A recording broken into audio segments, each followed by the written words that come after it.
నేను కూడా ఇది అయిన తర్వాత ఆకస్మిక తనిఖీలకు వస్తున్నా. నేను అప్పుడప్పుడు అంటున్నాను 95 CBN చూస్తారని. ఇంకా నేను స్పీడ్ పెంచలేదు, ఇంకా రాలా 95 CBNకి.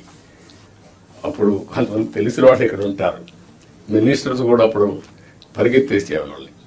వీళ్ళు పరిగెత్తిచ్చేవాళ్ళం, మేము పరిగెత్తేవాళ్ళం. ఆఫీసర్లు అయితే చాలా ప్రైడ్గా ఫీల్ అయ్యారు. ఈరోజు హైదరాబాద్ కానీ మొత్తం డెవలప్మెంట్స్ కానీ ఆఫీసర్లే చేశారు. ఈ విషయం కూడా మీరు గుర్తుపెట్టుకోవాలి. ప్రజలు మాకు మ్యాండేట్ ఇచ్చారు. సమాజంలో ఉండే బెస్ట్ పీపుల్ని మిమ్మల్ని సెలెక్ట్ చేశారు డిఫరెంట్ సర్వీసెస్లో. You are professionals. ఆ calibre, administration, organisation skills, communication skills అవి మీకున్నాయి. మాకు ప్రజలు గౌరవించారు, మమ్మల్ని ఎన్నుకున్నారు. ఎన్నుకొని ఏంటి, మీ ద్వారా పనులు చేయించాలి. ఆ విషయం మీరు గుర్తుపెట్టుకోవాలి.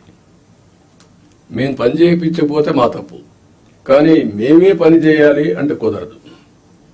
మా బ్యాక్గ్రౌండ్ ఇవన్నీ వచ్చినప్పుడు ఈ విషయంలో మీరు అందరూ కూడా క్లారిటీ పెట్టుకొని ముందుకు పోవాల్సిన అవసరం ఉంది. నేను వచ్చినప్పుడు ఒక అంగన్వాడీకి పోతా, డ్రైన్స్ పోతా. డోంట్ మిస్టేక్ మీ. ఒకప్పుడు డ్రైన్లో IAS ఆఫీసర్లు దించిన రోజులు కూడా ఉన్నాయి. దిగి చూడమా ఎట్లుందని మీ ట్రైన్ ఒకసారి దిగండి, మీకు ఒక ఐడియా వస్తుందని తిప్పి చూపించిన రోజులు ఉన్నాయి. చెత్త ఉంటే అవన్నీ చూపించిన రోజులు ఉన్నాయి. అక్కడే మీడియాలో ఎక్స్పోజ్ చేసిన రోజులు ఉన్నాయి. తర్వాత అంత హార్ష్గానే పోలేదు, కానీ దట్ వర్ ది డేస్.